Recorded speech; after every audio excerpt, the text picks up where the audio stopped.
So guys, lumabas na ako kanina ng alas 9.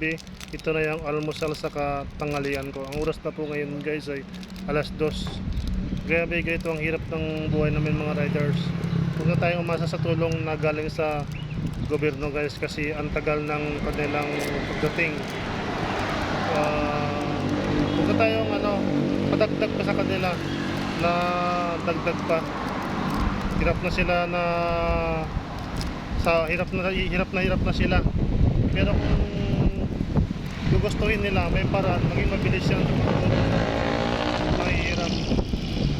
Huwag na tayong umasa guys, kasi sobrang dami nilang binibigyan nilang tulong. Pabigat pa tayo. Kung makakarating sa atin, salamat. Kung hindi, wala tayong magawa. Yun guys. Kaya escape breaks na lang tayo.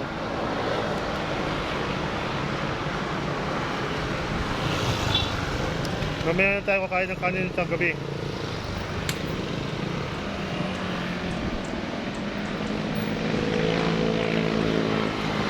Ganito kayo lang guys. Ramdam namin to, yung mga nagtatrabaho sa kalsada, kami mga rider, mga driver. Ramdam namin ang hirap kasi yung trabaho namin sa kalsada, pero yung mga mayayaman, yung 100 na litro, parang piso lang sa kanila yan. Kahit di sila magtrabaho isang buwan, meron silang pundo kasi mayaman sila. Pero kami, hindi kami pwede magtrabaho. Tumigil. Na-work no-pay kami. Na-work no-pay. Pag tumigil kami, wala kaming pangkain kinabukasan. Wala naman tayo tingin. Kasi ito ang buhay talaga na kitagdanan para sa atin eh. Pero dapat yung mga pagtulong sa mga mahirap din, bilisan. Kasi parang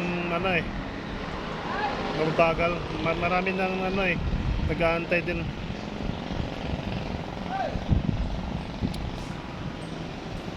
Wala ng paraan.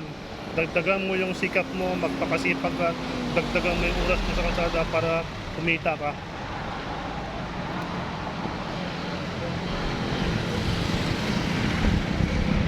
Ito tayong pabigat.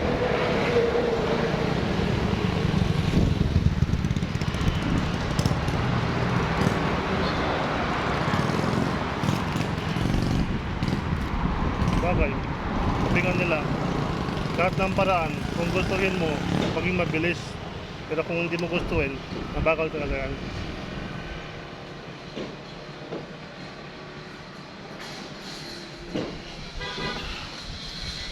Grabe na, hindi na bumaba ang gasolina, tataas ng tataas, pati lahat ng bilihin tataas na.